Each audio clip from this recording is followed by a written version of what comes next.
우리 그 요약정리 프린트 예, 44페이지에 44페이지에 급여 임명 및 연말정산 작성 시 포인트 이게 전산세무 2급 시험에 실무시험 나오는 게 사원 등록이 실무시험 5점, 급여자료 입력이 실무시험 5점, 그 다음에 연말정산 추가자료 입력이 실무시험 10점. 나머지 내용은 지금 이제 1번, 2번, 3번 하는 거에 대해서 어디 보충적으로 해야 되는 부분입니다.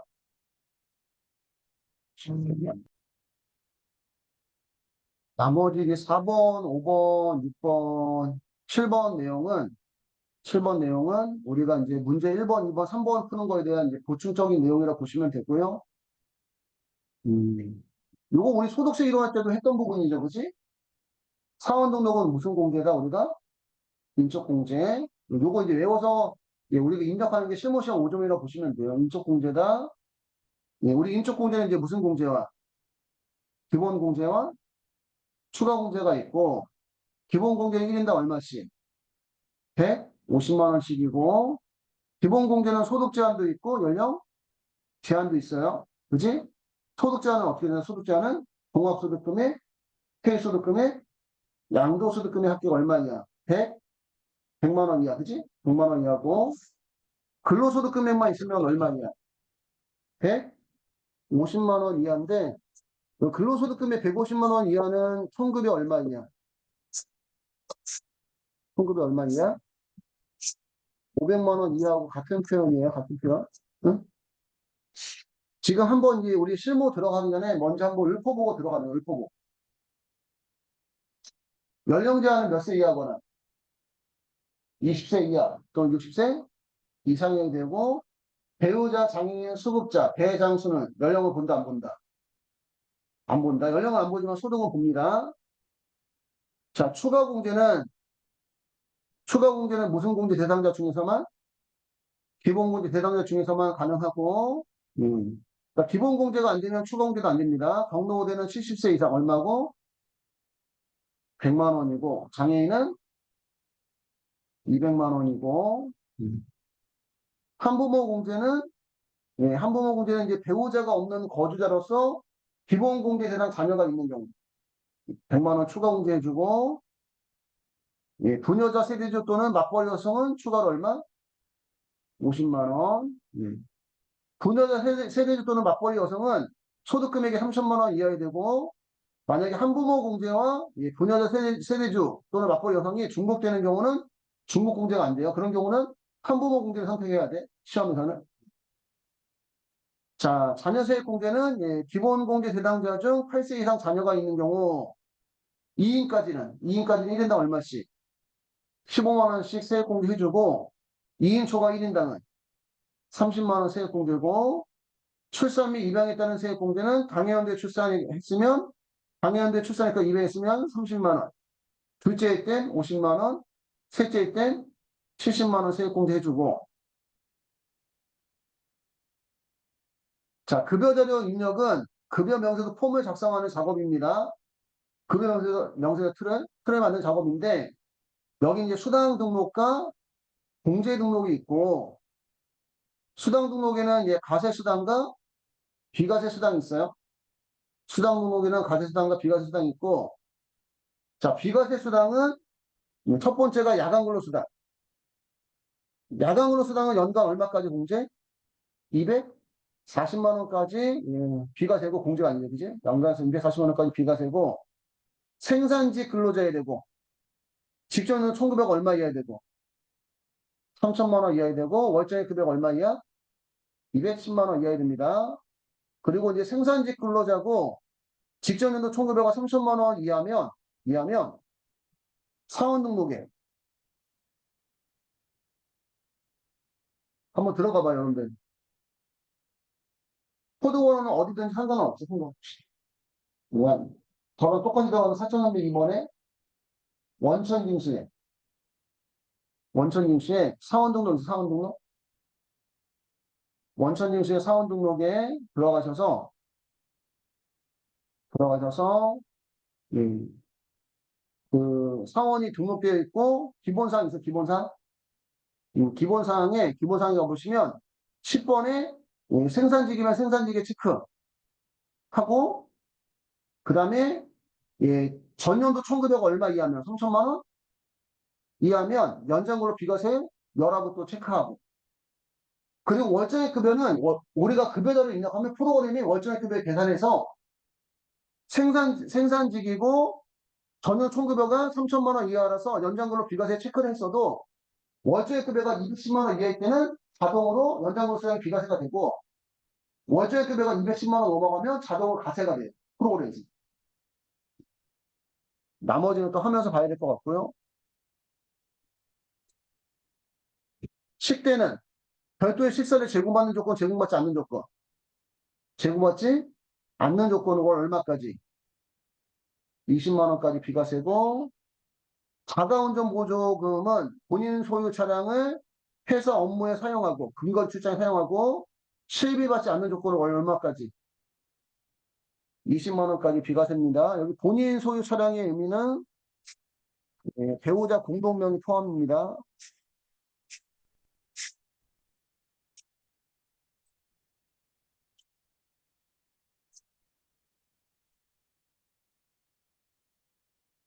배우자 공동명의 포함이고 기타 일찍비나 숙직비는 별도 한도는 없는데 시험에 나온 적이 거의 없는 것 같아요. 제가 볼 때는. 별도 한도 없이 비과세고 출산 및 6세 이하 자녀를 둔 경우 출산했거나 6세 이하 자녀를 둔 경우는 육아수당 무슨 수당? 육아수당 월 10만 원까지 비과세 연구보조비는 월 얼마까지? 20만 원까지 비과세 국외 근로수당은 일반적으로 100만 원 비과세예요. 100만 원까지. 국외 근로수당은 100만 원까지 비과세인데 국외 근로수당도 만약에 시험에 나오면 사원 등록에 기본사항에 국외 근로 제공해서 100만 원 비과세, 300만 원 비과세 이거 선택을 먼저 해줘야 돼. 선택을 해주셔야 되고 원양어선, 해외건설, 외항선언은 300만 원 이하 비과세, 300만 원까지 비과세. 지금 우리 시험에서는 여기 지금 적은 것 빼 나머지는 전부 다 무슨 수당으로? 가세? 수당으로 보시면 돼요. 여기 적은 거 빼놓고 우리 시험에서는. 공제등록은 국민연금, 건강보험료, 고용보험료, 장기요양 보험료까지는 자동으로 등록돼 있어요. 등록. 그래서 여기 1번부터 4번 해당되지 않는 뭐 가불금, 경조사비, 직장공제비, 건강보험료 정산, 고용보험료 정산 등이 나왔을 때만 우리가 추가로 등록하면 되고 연말정산 추가 자료 입력이 이게 10점짜리, 10점짜리. 10점짜리. 그래서 우리 기타소득공제. 기타소득공제가 조세특례제한법상 그 밖의 소득공제를 얘기하는 겁니다. 기타소득공제를 포함한 특별소득공제 및 특별세공제 몇 가지? 6가지. 첫 번째가 무슨 자금공제? 주택자금공제는 본인이 무주택 세대주거나 또는 1주택 세대주인 경우 주택자금공제는 원래가 임차차입금 원리금 상한에 그 다음에 장기주택 자산차입금 이자 상한에 그거 얘기하는 건데 주택저축이나 월세세액공제도 여기 주택자금공제 같이 그 포함해서 그냥 이해를 하시면 조금 더 낫다 그런 표현을 써놓은 거예요. 그래서 장기주택 저당차입금 이자 상한액만 1주택 세대주고 임차차입금 원리금 상한에 주택저축 월세세액공제는 전부 다 무슨 세대주? 무주택 세대주예요. 무주택 세대주. 그 다음에 신용카드 등 소득공제는 무슨 제한 있고 소득 제한 있고 연령 제한은 없습니다. 위타가동 혹시 적혀 있으면 지워주시고요. 이거는 해당 사항 없고. 신용카드 등 소득공제는 소득 제한 있고 연령 제한은 없고 누가 쓴 거 안 된다. 형제자매가 쓴 거 안 됩니다. 형제자매가 쓴 거 안 돼요. 여기서 얘기하는 소득 제한은 뭘 얘기하는 거지? 우리 무슨 공제? 인적 공제, 기본 공제에 있는 소득 제한과 연령 제한 얘기하는 겁니다. 그래서 기본 공제 대상자만 되는 게 아니라, 그지? 소득 제한만 보지, 연령은 보지. 않는다는 거예요. 그지? 소득자는 어떻게 된다? 우리가 종합소득금액, 해소득금액, 양도소득금액 할 게 얼마냐? 100만 원 이하. 근로소득금액만 있으면 150만 원 이하. 연령은 안 보고 교육비 세액공제도 무슨 제한 있고 소득 제한 있고 연령 제한은 없고 누가 쓴 거 안 된다. 존속이 쓴 거 안 돼요. 부모님 쓴 거. 단 장애인 특수교육비는 소득도 안 보고 연령도 안 보고 한도도 없고 존속도 가능해요. 그러니까 만약에 시험에서 장애인 특수교육비 나오면 그냥 입력하면 돼요. 입력하면 되고. 기부금 세액공제는 소득 제한 있고 연령 제한은 없고. 의료비 세액공제는 소득 제한도 없고 연령 제한도 없고. 무슨 목적의 의료비만? 치료 목적. 질병 치료 및 요양 목적의 의료비만 가능하다 이렇게 보시면 돼요. 질병 치료 및 요양 목적 의료비만 공제 가능하고 보장성 보험료 세액공제는 소득 제한 있고 연령 제한 있고 그래서 여러분들이 그 외우실 때 여기 그 밑줄 그은 것만 외우라고 이렇게 적어놓은 거예요. 따지면 밑줄 그은 것만 외우라고. 앞자만 따면 이상하거든. 주신 교기 의보 이렇게 앞자만 따면 더 이상해서 예, 나름대로 그냥 말 만든다고 만든 거예요. 그래서 누가 주신 교육기부 의료보 누가 나한테 교육기부 의료보험을 줬다 주신. 그럼 다시 한번 우리 특별소득공제, 특별세액공제 밑줄 그은 것만 우리가 외우면 어떻게 된다? 우리가 주신 교육기부 의료보험. 다시 한번 읊어볼게요. 우리 주택자금공제는 본인이 뭐거나 무주택, 세대주거나 1주택, 세대주에 되고 신용카드 등 소득공제는 소득 제한 있고 연령 제한은 없고 누가 쓴 거 안 된다? 형제자매가 쓴 거 안 되고 그 다음에 교육비 세액 공제는 소득 제한 있고 연령 제한은 없고 존속이 쓴 거 안 되고요. 장애 특수교육비는 소득 제한도 없고 연령 제한도 없고 한도도 없고 존속도 가능하고 기부금 세액 공제는 소득 제한 있고 연령 제한은 없고 의료비 세액 공제는 소득 제한도 없고 연령 제한도 없고 그 대신 이제 질병 치료 및 요양 목적만 가능하고 보장성 보험료 세액 공제는 소득 제한 있고 연령 제한 있고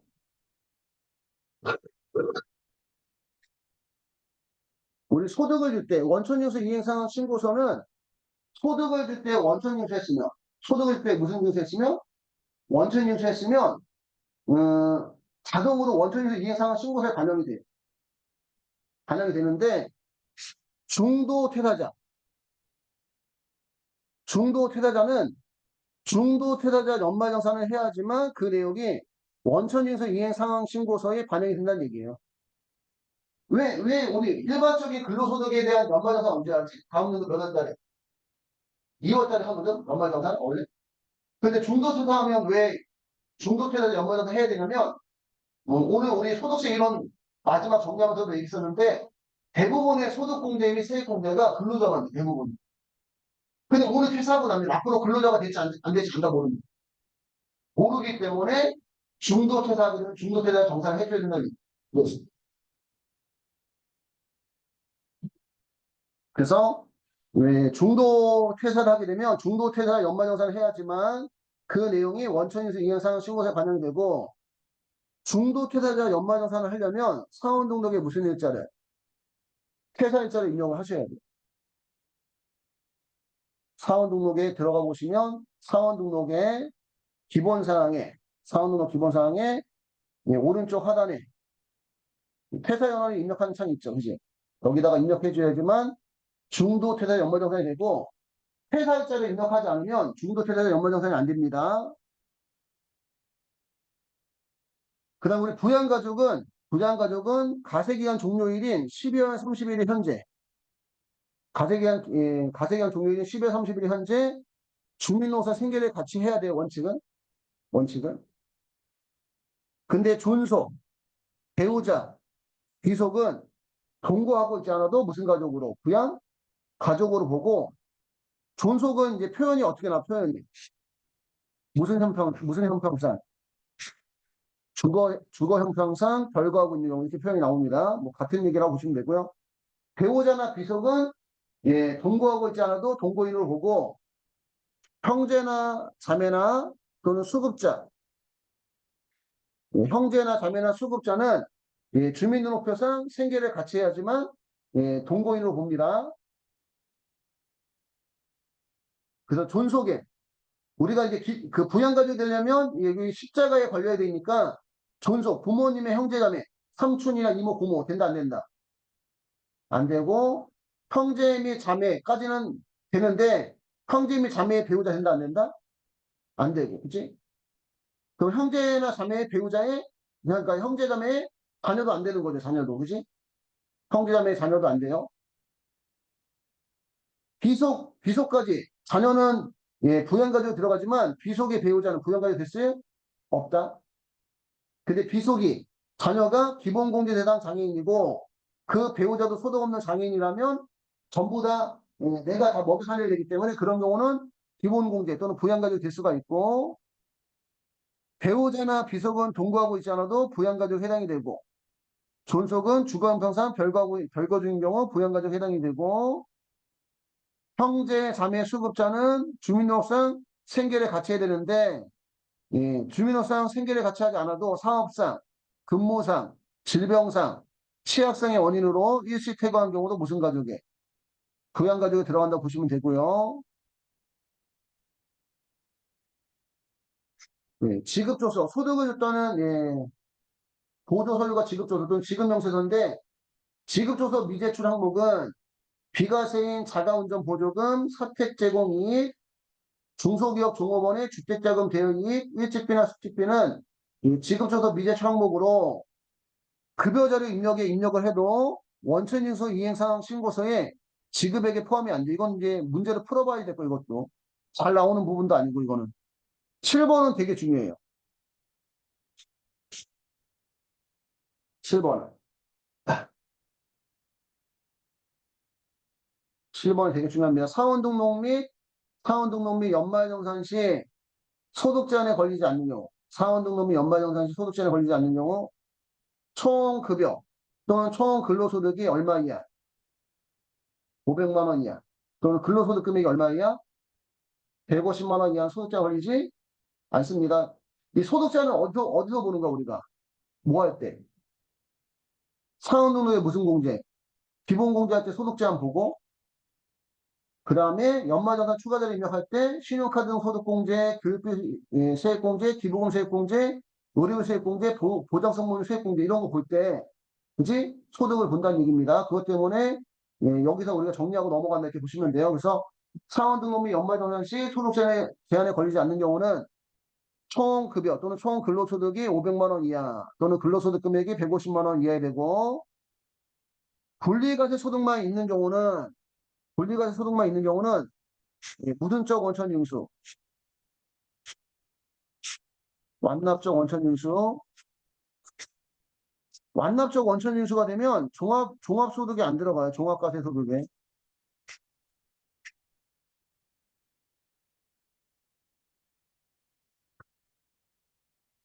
분리과세 소득만 있으면 완납적 원천징수인데 완납적 원천징수는 종합과세 되는 소득이 제외가 되기 때문에 소득 제한에 걸리지 않는 거예요.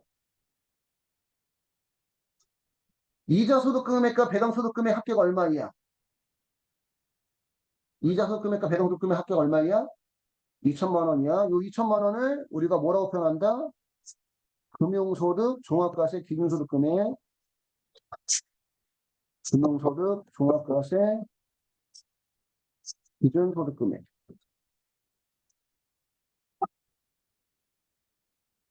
금융소득, 종합과세, 기준소득 금액 2천만 원 이하에 속하면 14% 분리과세로 끝나고 이런 근로소득만 있으면 6% 분리과세로 끝나고 기타 소득 중 분리과세제는 복권 등 당첨소득만 있는 경우 이 복권 등 당첨소득은 사행성 얘기하는 거 사행성 그러니까 복권, 경마, 경륜, 경정, 출산 경투표권, 슬롯머신 이런 것 스포츠 토토 같은 거 그런 것들은 무조건 무슨 과세다 분리과세예요 높은 세율로